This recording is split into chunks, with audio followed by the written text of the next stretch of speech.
All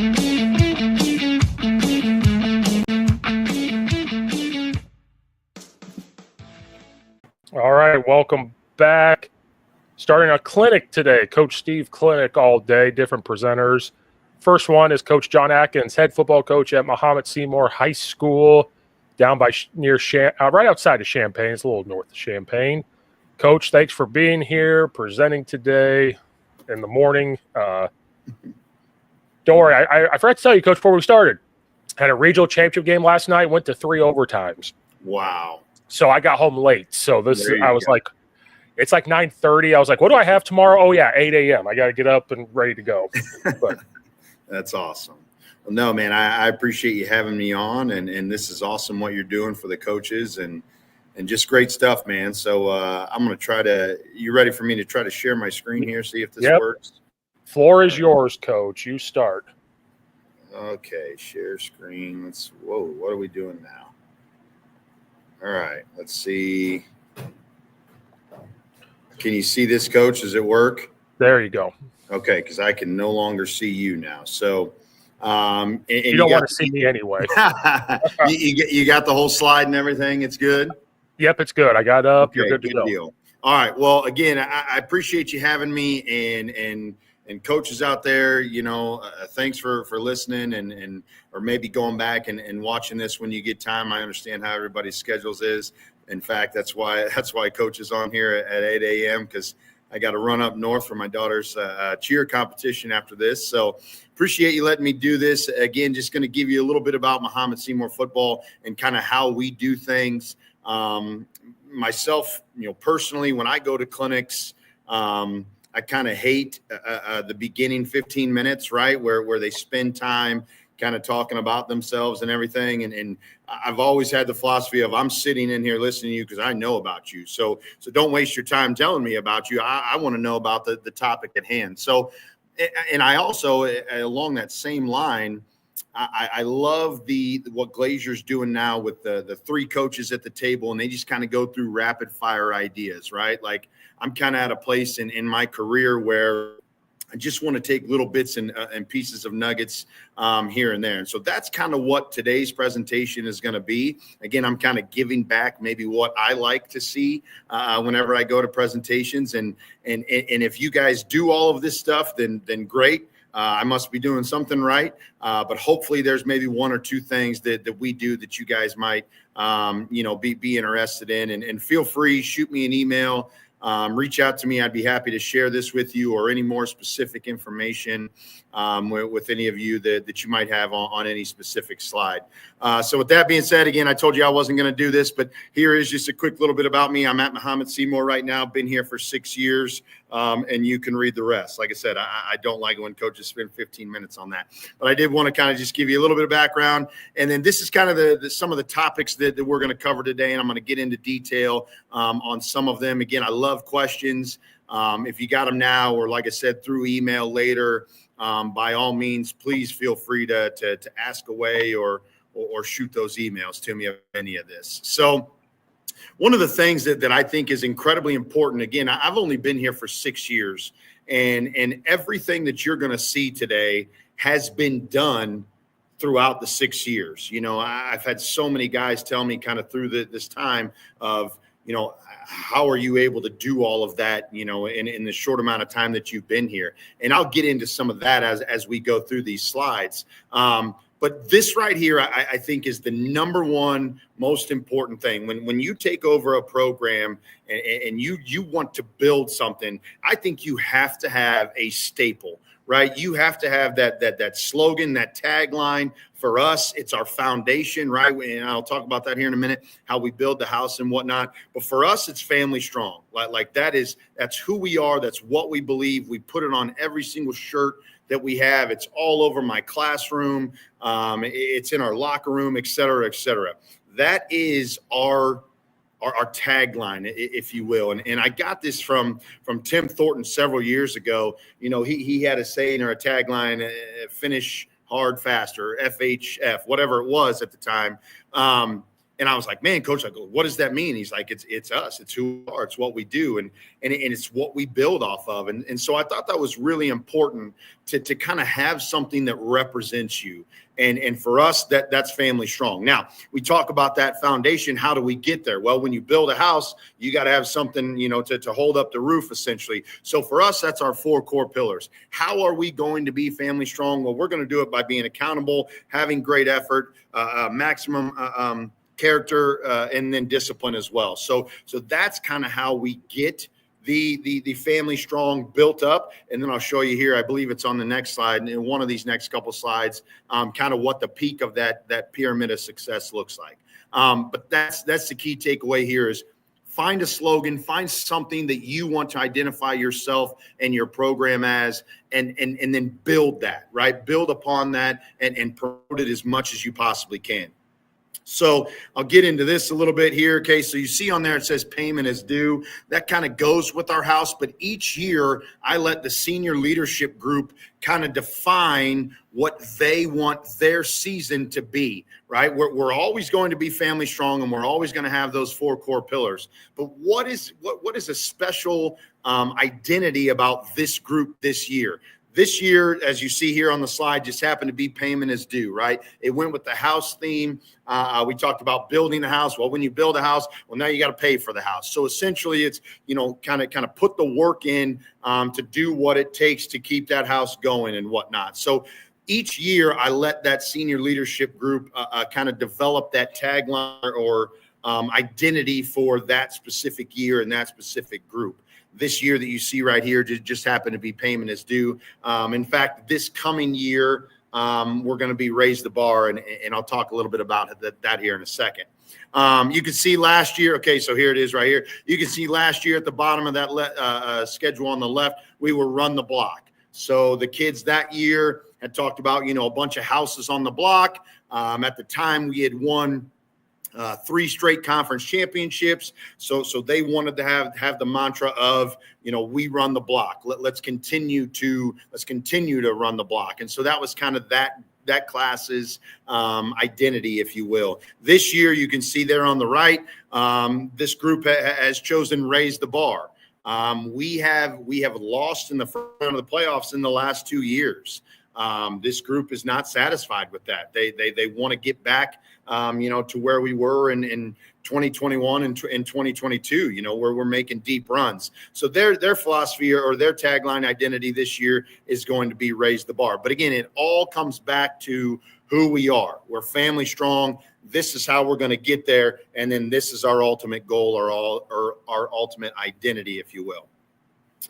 Something that we do that might be unique to others. We're a little bit of feed the cats. We don't dive into it deeply, but we do believe in sprinting as opposed to conditioning. Our track coach is on my staff, Keith Poe, great guy, incredibly knowledgeable about speed and track as a whole. And we have taken that philosophy of sprinting on that Mondays as opposed to conditioning. At the same time, where I think we've made our major jump in our program, from where we were 6 years ago to where we are now, is what we do in the weight room. And again, I'd love to explain more detail to people that might have questions about it, about exactly what we do in the weight room. I'd love to get into that, but today's topic is I'm just going to try to give you a bunch of different ideas. But the beast lift is kind of the main one I'm going to hit home here. We do lift on game day right before the game. Now it's different combination. If we're home, right, you can see the picture of the weight room there. We'll go in there, we'll crank up the tunes. We'll get a little beast lift in, kind of pump the iron, right? It's more a mental thing than it is probably anything else. Before we go out and walk the field and get ready for pregame. When we're on the road, we still do the same thing. We do it actually out on the field, and we take resistance bands and kind of go through a little circuit there. And again, I'd be more than happy to explain that in detail if anybody has any questions on that. But again, I think setting that mindset before we even kick the ball off, our kids are already locked in. They're already pumped up. They're already kind of feeling themselves, if you will. And then down there on the right, again, I think another thing, if you can post things to have kids try to achieve, they see, hey, I want to beat that guy, or I want to be up there, or I want to get to that level, whatever the case may be. Always have something for kids to try to strive for, to become better than, or whatnot. And that's something that we've done since I've been here, is post that weightlifting record board in our weight room. And you can see Family Strong's on there again. Coaching your coaches. So again, rewind 6 years. When I got hired, I kind of know that I didn't get hired for my X's and O's, right? I know why I got hired to take this job. And I think this is one of the major things, or major reasons. Going into this next coming year, I'm going to have 19 assistant coaches. That's an anomaly. That's unheard of, especially in high school football. I'm incredibly fortunate and lucky to have not only the guys that I have on staff, but to have those type of numbers. And I truly believe that a lot of it comes back to this right here. Every single coach on the staff knows their role, knows their responsibility and duty, and feels like they have input within our program. And I'm going to talk a little bit about some of those things here in a little bit as well. But when you define roles for guys, there's no questions. We go out to practice and everyone is in their spot doing exactly what they're supposed to do, as opposed to, again, if you got two O-line coaches going to the same area, who's doing what? Am I in charge? Are you in charge?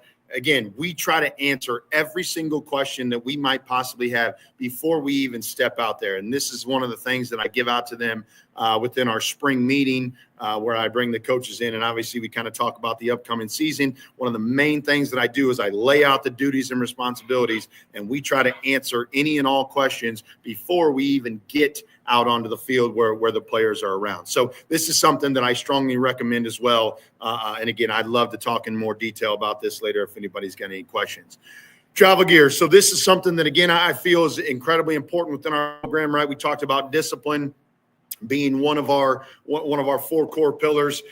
Our kids are required to wear travel gear. They're required to purchase it first off, and then they're required to wear it, not only to away games and home games when we're on pregame walkthrough and beast lift, et cetera, but we also have it to wear throughout community events, right? Whether we're going to Riz's course, like you see the picture on the left, whether we're helping set up tables like we just did for the home show, or we're picking up chairs after the music fest, whatever the case may be, anytime we can get out in public as a team, we're going to be decked out in our travel gear. I want people to know, again, who we are, what we're about. On the back of these shirts, which you can't really see it says Family Strong all across them. And again, anytime I go back to that slogan, right? Anytime you can promote that slogan or promote your program, I think it's great for you to take advantage of doing that. Okay.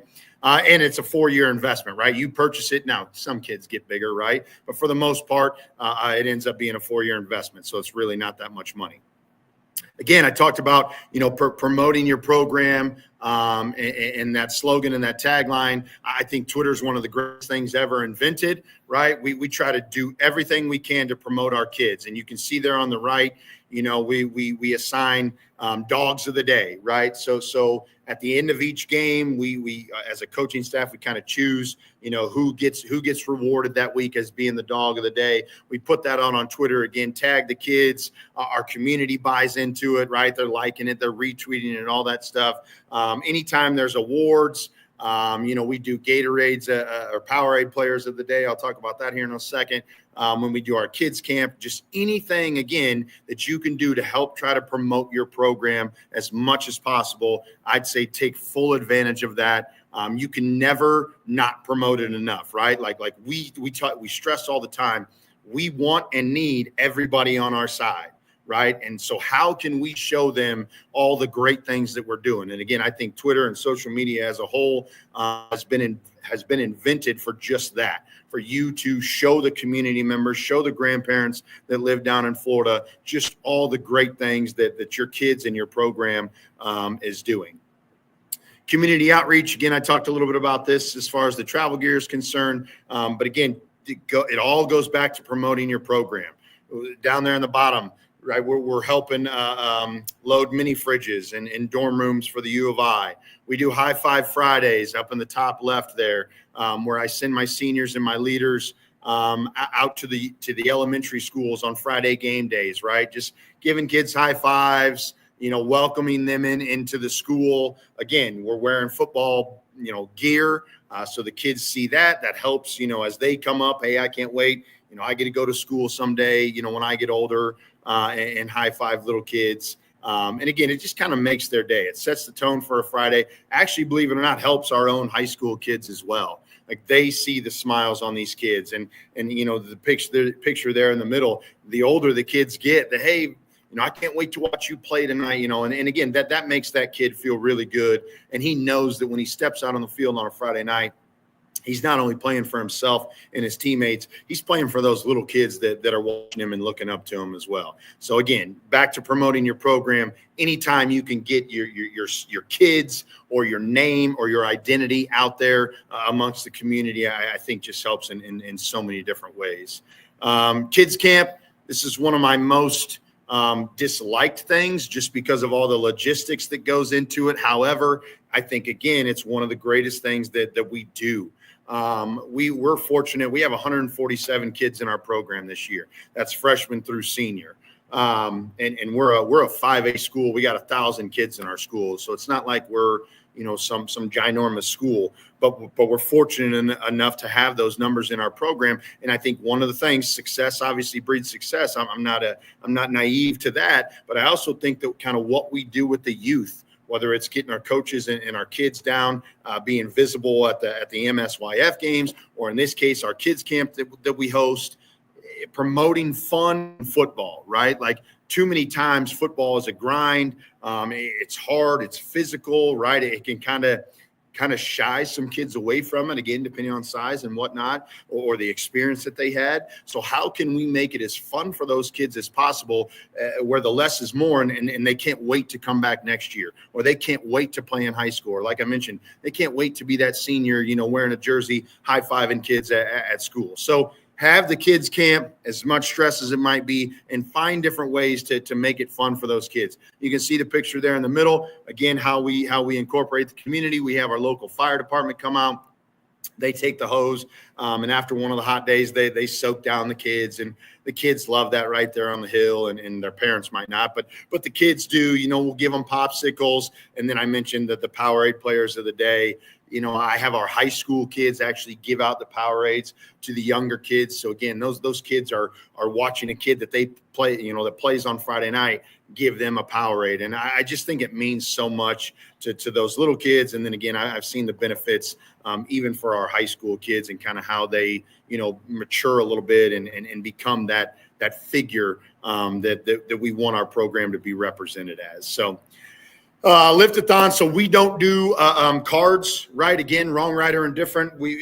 I just want our kids to get something out of it other than money. And so this has been, again, a little bit of a tradition here in the past. We've kind of tweaked some things and done some things differently. But again, we invite the community and the families in. We'll host it here in our big field house where they can walk around and watch kids go for maxes and whatnot. And again, it ends up being a pretty good fundraiser for us with very low overhead, right? Like we're not, again, selling cards, and I'm not really even keeping track of much. It's kind of the kids on their own. The families know it by now. The families look forward to it and expect it. And like I said, at the end of the day, our kids earn it also, right? Like they're having to do something in order for them to collect money, as opposed to maybe just walking around the town, selling cards and whatnot. We also, have prizes and giveaways. Who's the top money getter and whatnot. We let a kid a couple of years ago create his own offensive play. Of course, he's a defensive nose guard, but of course, play had him being the quarterback, right? So we let him have a little bit of fun with this as well. Again, especially if they've gone out and done a good job as well. Blue Dot Society. So this is something that, again, I think is kind of unique to Mahomet as far as what we do. But again, how can you develop a tradition amongst your school, your community, and your program as a whole? So we honor 4-year football players. Again, it's hard to play the game of football for 4 years. to me, that's a special class of an individual, as opposed to maybe somebody who's played 2 or just came out their senior year or whatever. So we want to honor those kids, and so they become enshrined into this Blue Dot Society. This was created back in 1982, I think, way before I was born, by Coach Dutton and Coach Schallenberger way back in the day. But it's something that, again, I feel is an incredible tradition that we had to keep going when we're here. Because, again, how can we promote our program, but at the same time honor those kids who have done so much for our program? So we let them sign this book. Again, they become enshrined into this special group. They get that special Blue Dot sticker on the front of their helmet. But you got to be a 4-year football player, right? We had a kid this year specifically who was an all-state linebacker for us. Great kid. Didn't move in here until his junior year. So he wasn't a Blue Dot member, right? I'll never get to be a Blue Dot member, right? Because I didn't play 4 years of football for Mahomet Seymour football. So again, I think it's a special, unique tradition that highlights just what, certain kids, 4-year football players, have done for your program and your community as a whole. So how can we recognize them and promote them? Now, this group goes on as they get bigger and older. They do scholarship stuff, and they have their nights where they get together and all sorts of things. Again, I don't even know half of it because I'm not in the society, right? But again, I think I had my 8th grade meeting.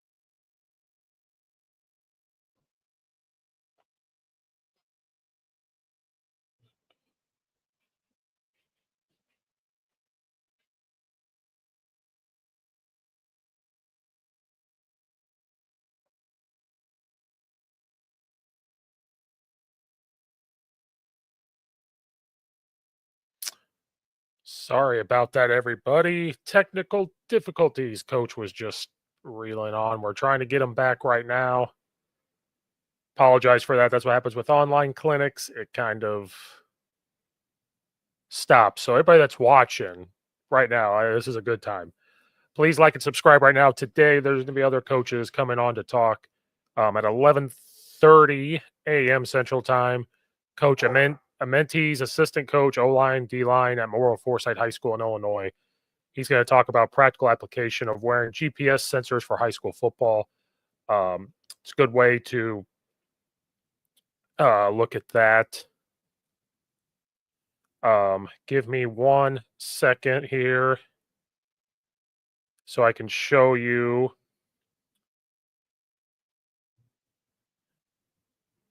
Anybody that's still here, let me know if you're here or not watching. Share screen. Hopefully everybody can see this. Here is the schedule. So like Coach Atkins, he's going to come back. Technical difficulties there. Sent me a message. He's going to be right back. Coach Amentes will be speaking. Coach Adam Rice will be speaking at 12:30. So we got one at 11:30, 12:30. Coach Klee at 2 o'clock. Coach Vaughn at 3 o'clock, and this is all Central Time. Coach Harkins may not be able to speak. That flu is going around. Like it's been tough. So 4 o'clock, there may or may not be one. I will update it on my X as quickly as possible. And then at 5 o'clock, Coach Smith will come on and speak game planning and special teams. And then Coach at 6:30 tonight, Coach Chamberlain. You've probably seen him on a bunch of different football podcast stuff that he does. He will come on and speak. And then tomorrow, we won't have as many. Tomorrow, not as early, at 11 a.m. Coach Gelsminio, I always say his name wrong. We get along. I always say his name wrong. I'm a dumb country boy, head coach at York High School. He's going to come on and present 2 things back to back. So probably will be 2 different links. So we'll get 15-minute break in between. He's going to come on and talk at 11 a.m. tomorrow and noon tomorrow. Coach Smith, that is presenting today, will be back at 1 tomorrow, which I'm interested in because I don't use PowerPoint to create a playbook. I'm not smart enough, but he'll come on and talk about that. Coach Klee will present 2 different topics here. It'll probably be just 1 link for that, 2:30 and 3. So it'll probably just feed into each other. 3-4 fronts, 3-4 coverages. And then at 6:30 at night, there'll be a break. After Coach Klee talks, there'll be a couple-hour break. And then at 6:30, Coach Dan Bedwell, offense coordinator, he's going to discuss some type of air raid topic. And so that's kind of the clinic part. And so I apologize for this. This is my fault. It just sometimes technical difficulties happen. But what Coach was talking about before he hops back on is stuff that they're doing in their program. And I don't know about you guys, I was really interested in what he was building, because at our high school, we are very interested in, the culture is that buzzword, but what he's doing there is promoting program. He's promoting exactly the standard of program. And I was going to ask Coach, and I just want people, if you're watching, please comment, whether it's on X, Rumble, YouTube. If you are watching or rewatching anything, okay, we got you back. Coach, I just happened to look up and saw that my light wasn't on. Oh, my gosh. Don't worry, I was rambling here, keeping up. So what was that on me? I don't know what that was. I'll take blame. No, I'm sorry. Where did I leave off at? Jeez. You were on your dot society, which I was interested in. Your 4-year player, and then the last thing you were talking to your 8th graders, and then that's kind of where it went away. Okay. So yeah, shoot. Sorry about that. Can you see it again now? Yeah, no worries. You're good. Man. All right. So Blue Dot Society, again, I don't know what you heard and what you didn't, but honoring the 4-year players. They get to sign the book. They become enshrined into this society. It goes all the way back to 1982.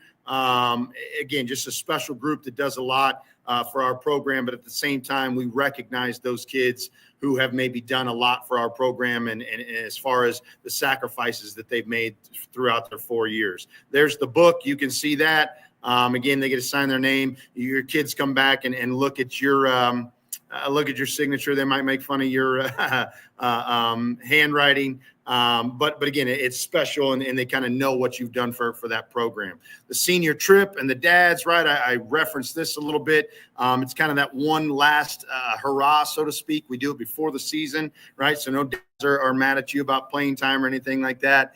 But it's awesome for the kids.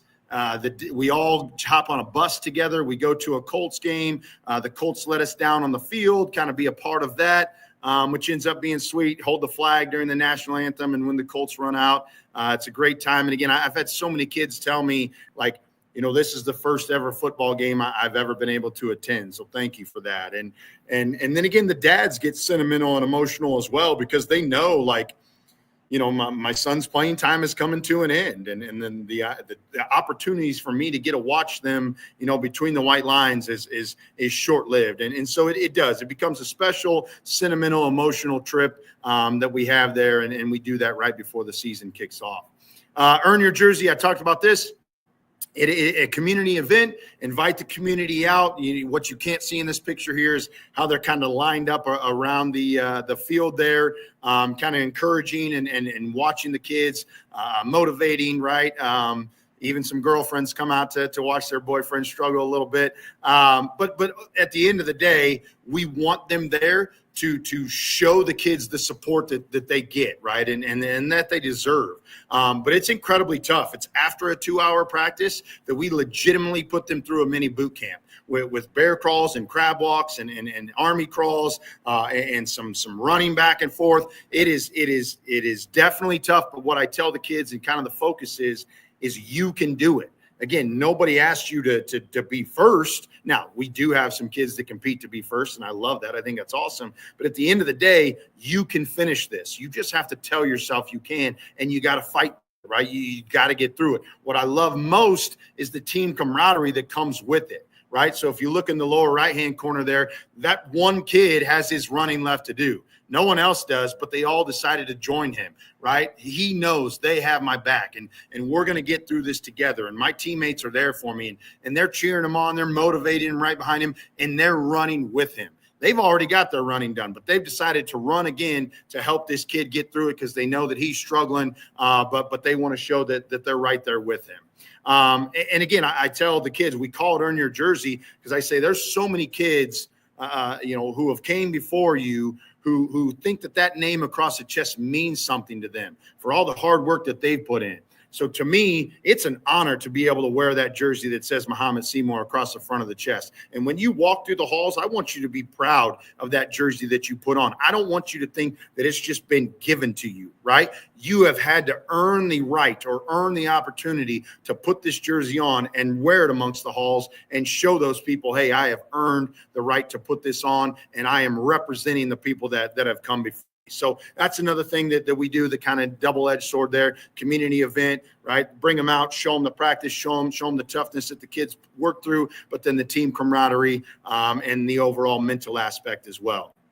How we practice is kind of different. And again, I got to preface this by saying I've been to, multiple schools where this would not work at every school, whether it was we didn't have lights on the practice field, whether it was I didn't know if I'd be able to get my kids back if they left at 3:00, right? So I'm understanding of all different circumstances. But what works for us now is being able to practice under the lights here, okay? We send the kids home after school. They can get a nap. They can get a bite to eat. They can, get rejuvenated, walk little sister home if they need to stay with her until mom and dad get home. Go see a teacher to do extra homework. If you're falling behind in class, whatever the case may be. And then the other aspect of that is, we're blessed with this nice field house, but at 3:00, if we have, bad weather or heat advisory or whatever, we have no place to go because volleyball's in there. And again, hats off to our volleyball team. They just won a state championship. They got multiple levels, right? So they're taking up the main gym and the 3 courts. So about the best we could do is maybe lift and watch film. I don't know that that's necessarily what we want to get out of that practice. So by going later in the evening, if there is weather outside, we can come in and we have the entire field house to ourselves. So we can get in that full-blown practice, right? And then the last thing, right, is there's just something about practicing at the time that you're going to play that I truly believe in it, right? Like we get our kids conditioned for the fact of what going home looks like. And being able to come back and flip the switch at 6:00, which is exactly what they would have to do at a home game. Now, again, I have been at places where we've kept the kids after school, even if it's a home game. So I completely understand that aspect as well. And we've done some different things for that. But here, again, with the way we do things and how we do things, this worked for us. We come back, they come back with more energy, we crank the tunes up, and we end up having great practices where I look back at some of the situations I've been in, right? And as a coach, I get so frustrated because maybe we've had a bad practice and rewind. I'm thinking back to some of those days. These kids have just sat in a chair for 8 hours of the day, and it's hot outside, and I expect them just to be great football players all of a sudden. I think that's kind of unrealistic expectations where, again, now I feel like you got no excuse. That the heat has went away. It's gotten cooler because it's in the evening. You've had a chance to get a nap or get re-energized or whatever that case may be, get a little snack in you. There's no excuses now. So when the lights go on, when the tunes go on, it's time to get after it and have a great practice. 8th grade day, I mentioned this a little bit ago. We actually just had it last Thursday, but I bring the 8th graders over and try to sell our program, right? Feed them pizza. Everybody loves pizza. I tell the kids, even if you're not going to play, come on over and get a pizza. But I also know while they're sitting here eating the pizza, I truly feel like I can sell them on at least the opportunity to give it a try, right? Like at least try one day, whether it's one day in June, one day in August, when that time comes, whatever that looks like. Because if you try it, I truly believe you'll fall in love with it and you'll want to stick it out. We deck them out in jerseys. We let them take pictures. Everybody's all about the selfie on Snapchat. So I tell them, hey, take all the selfies you want to. Let everybody know you're rocking a sweet jersey for this photo op, okay? Highlight tapes, again, all the information just kind of about our program. I bring former players in to speak on their experiences. And then you can see down here in the middle, this is just a little card that I handed out to them just to kind of, again, promote our program, who we are, what we're about, what we've done. And then I kind of sell maybe where we want to go. So that's always that. This 8th grade day has been a great thing for us as well. Senior week, again, I'm really big on this. Even if they're not a Blue Dot member, I feel that honoring seniors is right at the top of the list, right? It might not be number one, but it's definitely in the top. So we do several things throughout the week of senior week. Senior call outs, right? Like we let them, do a call out, who they want to go against in a board drill, or we let wideouts, maybe go one-on-one and against the DB or whatnot. Kind of that one last, hey, this is your last opportunity to call somebody out and get a hit on them in a board drill. The flip side of that is then the next day, typically Wednesday, it's senior hit day. So I have all the seniors line up in a line, and then every kid in our program lines up in the opposite line. If you take this journey with me, all the seniors are staggered every 5 yards, and then there's a line of everybody else in our program. And they all go through the seniors one at a time. And we call it senior hit day from the idea or the aspect of Rudy, right? Like those of you that have seen that movie, Rudy he runs through that, he gets that last hit, and then he kind of walks off the field. Now, hopefully it's not their last time walking off the field, because hopefully we get to go into the playoffs and whatnot. But it's the idea behind that, right? And again, we tell the kids, hey, you can give them a little shoulder shot as kind of like their last hit as a thank you. You want to give them a pound or a dap or a hug or whatever you want to do. Again, it's really emotional for our kids, especially the seniors, because they know that their clock's ticking and it's coming to an end. But it ends up being a really special day for our program and, more importantly, our seniors. And then Thursday is the senior spot. When we do our walkthrough on the game field, each senior gets to take the entire program to a spot. That spot on the game field is a spot that he remembers. He's going to remember for the rest of his life because of X, Y, and Z. I've had kids tell me about the first time they've scored a touchdown when they were in 3rd grade, or when they had a game-winning touchdown, or where they were when they got their first varsity tackle. One of my favorites has been, and kids laughed a little bit, but they understood it. We had a kid who never got in for us. He was a 4-year football player. He was a Blue Dot member, but he went to the sideline. And he said, this is a spot that I'm always going to remember, because every single Friday night I got to look out and watch my brothers and my best friends compete their tails off for our program to try to get a win. And I loved encouraging and motivating you guys, and it's something that I'll never forget. So the senior spot day has become a very sentimental and emotional and remembrance day for our seniors and the whole program as well. Again, those younger kids love to hear about what that kid is going to remember, or where he's going to remember, for the rest of his life. Senior walk, you can see the picture there on the right. That's the very end of the senior night game, because in our pregame stuff before every game, we walk the field as an entire team. So what I do is I let the seniors just by themselves and me, we walk the field for one last time. Again, emotional, sentimental. Those kids know that there's a chance that they might not ever, get a play on that field again. So we play Boys Will Fall in the background, and it's a special, special time. I forgot to talk about the senior speak. So before we go out to the game on that Friday night, I let each senior get up in front of the rest of the team and kind of speak about, what this year or the 4 years has meant to them, what they're going to remember, and just kind of let those younger kids hear why, hey, tonight you're going to go out and you're going to play for one of these guys standing up here that's telling you, just how much everybody means to one another. So that's our senior week. Again, as much as we can do to try to honor those kids, we certainly do. Tent City is an atmosphere thing. I know, Coach, I'm probably over time, or maybe I'm running out of time. I'm going to try to get through this as fast as I can.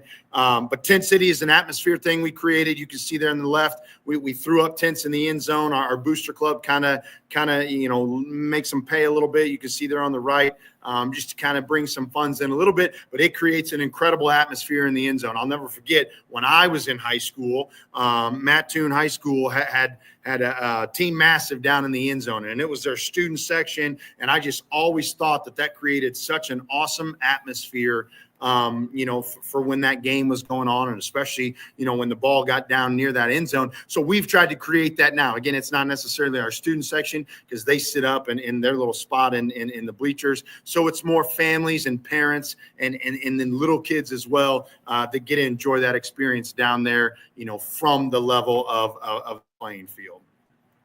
Top 22. So when I got here 6 years ago, we went to our first off-season weight room session, and I had 3 kids show up. The weight room was not a thing back then. We had way too many off-campus, a couple guys going to this personal trainer and a couple guys going to this gym, and it just became a cluster. Okay. So one of the things that I had to do was I got to get football players coming back here, right? We got to live together as a team. We got to be great teammates. We got to be here for one another, spot one another, whatever the case may be. So we developed this top 22, and we outfitted the kids who are the best 20 or the top 22 in our program as far as lifts based off of weight. Okay. Kind of pounds per weight percentage, if you will. So the top 11, you can see there on the left, are all in blue cutoff sleeves, and then the next 11 are in the orange. When people walk through our weight room, they knew who the dude was, right? And you had number 3 wanting to become number 1. You had an orange jersey wanting to become a blue jersey. You had a kid in a white jersey wanting to get onto the orange team. So again, it was that motivational factor, and we promoted and highlighted these kids, right? So we still had some kids going, doing their own thing, personal trainer, and they were like, well, hey, I lift more than this kid. Well, you haven't done it here as a team, so you're not going to get a jersey. We're not going to outfit you, and we're not going to recognize you as one of the top 22 until you buy into this, until you start becoming a good teammate and lifting here with you. I'm all for kids lifting and getting stronger, right? That's not the issue. The issue is, what are you doing to be a great teammate? And again, I think lifting together is the majority of that aspect, if you will. So again, competition, promoting kids, challenging kids, but getting them to buy in and getting them to be a teammate and kind of all together and live together. Filming practice, I don't know. Truly, I don't know how we ever coached before drones were invented, or even huddle for that matter. But this is probably the best purchase we've ever made. It beats any hand shield. It beats any football or passing target or anything. This absolutely has changed our game. We film every single practice. We are now to the point where we have 3 drones. We love them that much. They're not very they don't cost very much. But we did have to get the booster club involved, within one of these last purchases, but it's worth it, right? Again, we film, whether it's indie drills, coaches are like, hey, I want this filmed so we can put it on huddle so I can show the kids. And if we got a couple indie drills wanting to be filmed, that's why we got these multiple drones. If defense is down here doing something and offense is down here, we need them both filmed at the same time. So filming practice, putting it on huddle, making those notes for the kids, allowing the kids to go back and review it and watch it and get better. Again, I think has been an absolute game changer of our program. So if you don't have a drone, I highly recommend it to film your practices and be able to go back and reevaluate. I'm always looking for the next big thing, right? One of the things that I kind of personally take pride in is being a player's coach. Now, they'll tell you I'm incredibly hard on them, right? And discipline is one of our 4 core pillars. But I love them just as hard as I am, hard on them from a discipline standpoint. And I love to let them have fun because, again, I think football is a very hard, physical. It takes a toll mentally on your body. It's a long grind of a season. how can I get these kids continuing to be excited when they're coming back to practice in week 9 and hopefully beyond? What does that look like? So we've done some things, right? We got the turnover thrown. You can see that there on the left. It was literally a chair where anytime a kid got a turnover, they'd run to the sideline. They'd lift them up, right? You guys see this all over college football now. Our defense created a crow mantra where they, when it was a big third down, right, they'd all start flapping their wings. To me, I'm like, why, what? But they loved it, right? They fed off of it. So I'm like, okay, whatever works for you guys, right? We've mentioned the Powerades. We sing the school song afterwards. We're going to do this, actually starting it now, black shirts for the defense, right? So when we go out to Thursday walkthrough, the kids will come in to get their helmets. Well, if you're a defensive player and you have a black shirt in your locker, not only are you going to put it on and come out to the walkthrough, but you also know that's signifies that you're going to be a starter that week for us defensively. So again, that's something that everyone, I want to catch the touchdowns and what. So how can we highlight defense, right? Defense is not always the glamour position. So what can we do to highlight that and make it better, right? So I'm always looking for the next big thing. Again, our kids are creating some ideas for this coming year.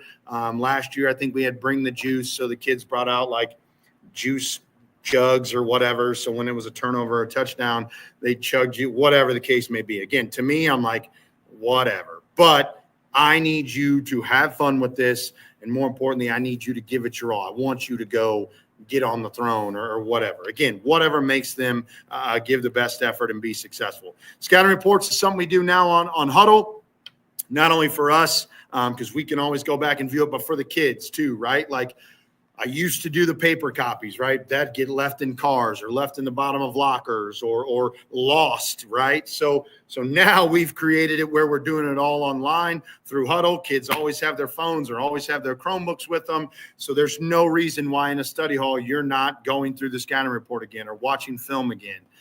So this has been kind of a major change for us that I think has really helped us as well as the staff meetings. Again, I can remember being an assistant and then through my earlier years of being a head coach, we'd meet for hours and hours, and it would literally take up days. Well, I got young kids now. The majority of my 19 assistants have young kids, so I want them to still be dads and husbands and fathers and whatnot, right? So how can I simplify this? Well, one of the things we do now is the majority of our staff meeting is created on this Google document, okay? And again, I'd love to share it with people and show you, but essentially, you can do a lot of the stuff from your house now, and your input and thoughts and data essentially is all now inputted into this spreadsheet where we all have access to it. So all 19 of those assistant coaches feel like they've brought in something to the table for this upcoming week as far as the game plan. Maybe we use it, maybe we don't, but at least they've given their input and thoughts and feedback in it. And so, again, I think it's helped us as a whole. It's helped people stay married, right? And then it helps. I do still bring the coordinators in on Sunday. We go from usually 1 to 5. Those guys kind of have more specific stuff where they need to meet with me and we need to talk through in person through some things. But we also use that spreadsheet and get the feedback from all of the assistants' input and thoughts and into that spreadsheet. Speaking of that, we also create what we call the list. At the end of each year, I'll send out the list where I let every single assistant coach put in their thoughts and feedback on everything from our program. What do we need as far as coaching staffs? What would you like to see on the wish list equipment wise? What should our goals be this year? What should our point of emphasis be, right? Like these guys get to put their thoughts and feedback down on paper, and then I go through and kind of review it all, and then I'll ask them more specific questions. We'll bring it up amongst the whole team. Hey, do you think this is worth doing or worth purchasing or whatever? But again, it's that input and allowing coaches the opportunity to feel like they're wanted and needed. I go back to one of the first things I showed, was that coaching your coaches spreadsheet where those guys know what their duties and responsibilities are. There's no questions involved. And at the same time, they always feel, all 19 of them always feel like they have a hand in our program. They feel wanted. They feel valued. Again, maybe we take their thoughts and suggestions and ideas. Maybe we don't, but at least they're having the opportunity to be able to put their input or their thumbprint in our program in some form or another.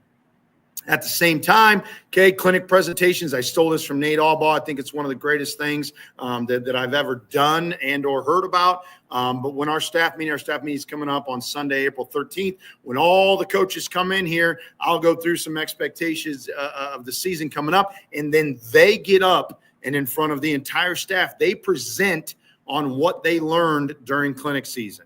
I think that this is tremendous for our program. I don't know anything. I did not sit in the same session that you did. So I didn't hear what that guy said. Okay. And if you loved it and you're like, oh, this can make our program better, then you get the opportunity to stand up in front of our entire coaching staff and give a little presentation on why you fell in love with this idea, or this thought, or this belief, or maybe it's this scheme, and then why it's going to benefit our program. Again, maybe we use it, maybe we don't, but at least every coach has the opportunity to say, hey, on Glacier Drive, I saw this clinic. This is what the guy did. I really think it can help us as far as this is concerned. We have gotten so many great ideas through doing this amongst our coaching staff that, again, I think it's just made our program that much better. Whereas opposed to, again, I think about my younger days where, it's kind of, hey, this is the way I'm going to do things and you guys got to buy into it. I've now shifted that focus where I don't know everything and I don't pretend to know everything. I need your guys' help. So tell me what you learned. That's a great idea. Now, how can we incorporate that into us and who we are and what we do? And let's make our program better at the end of the day. Staff evaluations, I bring every single coach in. I'm almost done, Coach. I promise. I'm going to fly through these. But I bring every single coach in, sit them down at the end of the season. And, again, we go through duties and expectations. Did you do all the stuff that I assigned you or asked you to do? You did a great job. Here's where I'd like to see you improve. Obviously, they then can bring some stuff to the conversation about maybe changes that they need to see moving forward and whatnot. But again, I think it's that communication with your staff that I think just does wonders for your program as a whole. At the same time, I do the exact same thing with the players. I have them fill out a Google form, answer some questions. Some kids feel so much better answering on typing, right, where you're not there asking them or where they get more time to think. So I give them that opportunity. But then I will always bring them in and have them sit down with me one-on-one. I'll go through that spreadsheet because, again, I know that that's probably where I'm going to get more input than just a conversation. But then we will also have that conversation. Maybe here's where you did well or not so well this year, or maybe here's where my expectations are for you moving forward or whatnot. Again, having those conversations face-to-face with those players, I think goes along as well. We do platoon. We believe in it at all three levels, 22 starters. Again, I mentioned the 147 kids in our program. I don't think we've got there by not platooning, right? I think this has been one of the things that has benefited and helped us is that 66 kids know that they are going to start. So I can guarantee you we're going to have at least 66 kids coming back. And then, there's your fitters, there's your fill-in guys, special teams guys, there's your leaders, even if they're not on the field. So I think that that's kind of what's gotten our numbers up to where they're at. But at the same time, starting those 66 kids has benefited us greatly. The platooning has benefited us greatly, whether, the max that we can get within a playbook as opposed to limiting ourselves because we only get an hour and a half, so to speak, on that side of the ball a day. Now we're getting 2.5 hours a day on that side of the ball. Our kids are getting better. They're becoming experts at that one's position as well as our coaches, right? Again, I think back to the way I used to do some things where I'm having a guy learn running backs and learn linebackers. Well, not only is that splitting time for a player to potentially get better, but it's splitting time for a coach. No, now he becomes the absolute expert at D-line play, right? He's the coach of that segment. And I trust him and put my faith in him that he's going to get the job done. So this is something that, again, guys, I've done this. Obviously, I mentioned our numbers now, and yet I've done this when we had 63 kids in the program at one of the schools I was at, and we still did this. It's something that I truly believe in. Again, I could go on for days about this. That's how passionate I am about the limiting the risk of injury, the way that you can do different things in practice. I could go on and on and on, but I'll get off my soapbox. But I do believe in platooning, even at levels where you might not have that many kids. I promise you it's going to benefit your program. Leadership Academy, most guys are doing this now. We have kind of shifted and done different things, whether we've done worksheets and project-based activities. We're now really big in the book studies. I just listened to Aaron Coons speak last weekend at the St. Louis Glacier, and he had talked about the Twin Thieves. I love that he brought that up because last year that was our book study, and it was awesome for our kids. You haven't read the Twin Thieves or done a book study with your leadership group, or maybe your seniors, or maybe your whole team. I think Coach does it with his whole team. The Twin Thieves is absolutely the best book I would recommend to do. But we also then incorporate that. You're going to have to apply to be a captain. This is something that I did when I was a player, and it's something I still truly believe in. At the end of the day, we as coaches are trying to make these kids better men, better husbands, better fathers, but also prepared for life. And 90% of jobs, when you go out and apply for a job, you're probably going to have to interview. So we make the kids go through the whole process. You got to submit your application, your resume, your references, and then we're going to bring you in and we're going to sit you down and we're going to take you through a mock interview. And at the end, right, we go through the whole thing. And at the end, as we say, thanks for coming in, they start to leave. We say, all right, now come back and sit down. And then we coach them up on some things. Hey, when you enter the room and you shake the hand, give great eye contact, or, ask questions before. Anyway, we coach them up on how to be better at your interview. Because again, I truly feel it's our job to prepare these kids for what life is like beyond football. Pyramid of success. I talked about this earlier, right? There's our foundation. There's our core pillars. How can we achieve the peak of that house, right? Last year, you can see over there with the Run the Block, we used the Twin Thieves themes. So you can see that those are kind of there within the blocks of that roof, so to speak. And then this year with the Raise the Bar, we're doing a different book study this year. We're actually doing the Think Like a Warrior, which has been great so far. We're kind of halfway through it. But these are going to be kind of how we approach our team, our season this year, by using some of those Think Like a Warrior strategies within the peak of the house there. This is my last slide, Coach. I'm pretty sure. Yeah, good. So I'll fly through this. I talked about the core pillars, right? We put those up places too. Kansas State put windscreens up all along their fence of their practice field. And I loved it. So we've started doing that too. I don't have a picture of that, but you can see I also there on the top right got a picture of it. We put them up on our stairs, right? So again, trying to remind our kids who we are, what we're about, how we're going to get there. Team ties, you bottom right-hand corner there, to school on every Thursday, and then to our team meal. I make the kids dress up in ties. I've always had them wear ties. Well, now I've shifted the focus to everybody's going to wear the same ties. So those are our team ties with our football logo on there that our kids have to wear to school and a meal every Friday. Game day socks is something I truly believe in. We're all going to look the same. I had a starting linebacker a couple years ago try to come in and wear like an orange and blue striped sock. And I told him, hey, I love the kid. I'm like, hey, if you wear those to the game, I'm going to sit you. And he thought I was joking, kind of laughed it off or whatever. We go to take the field, and our first string defense goes out there, and I brought him back off, and we put a sub in for him. And again, some people think that might be, minuscule or stupid or whatnot. It's something that I truly believe in. And again, that goes back to that discipline, and that's one of our 4 core pillars. He quickly took those socks off and put the right socks back on so he could play. Coach's gear on game day dress as well will all look the same. I truly believe in pants. I think it looks professional. Again, it's just something that we do and we believe in. Off-season groups, I talked a little bit about that, but you can see the card down there in the middle. I do develop team leaders. Those team leaders are also responsible for grade checks, and then they get to recognize somebody on their team with the culture recognition card there. I have them fill it out. They present it to them. Matter of fact, we're actually going to do it on Monday because it's now going to be the start of the new month.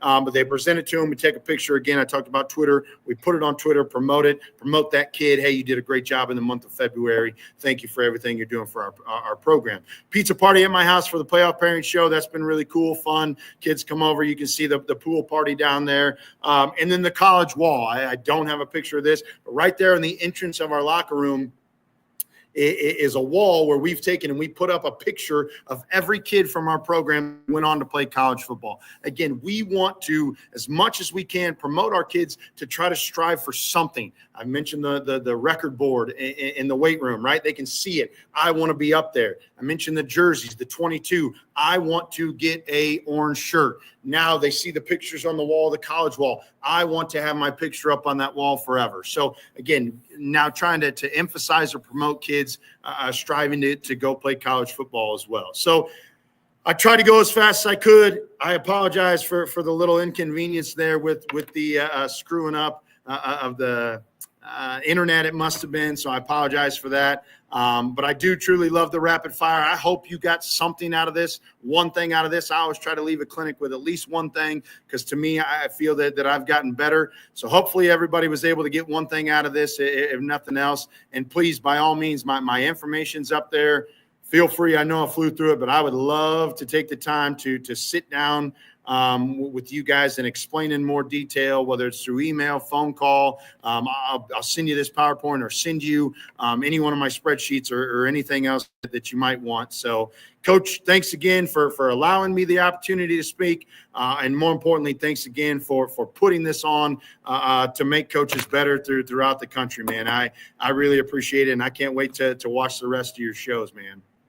No, I appreciate it. I got stuff out of it, so I just want you to know that. I got a lot of good stuff out of that. Don't worry about the inconvenience. I filled in the spot. I Joe Rogan'd it, so we're all good. We're all good. Love it, man. So, guys, make sure you reach out to Coach. It's all good stuff. Coach, thank you for being on here. Yes, so, everybody, remember, we got other guys talking today and tomorrow. Subscribe so you can see all that. So, Coach, thanks. Everybody will see you on our next one here later.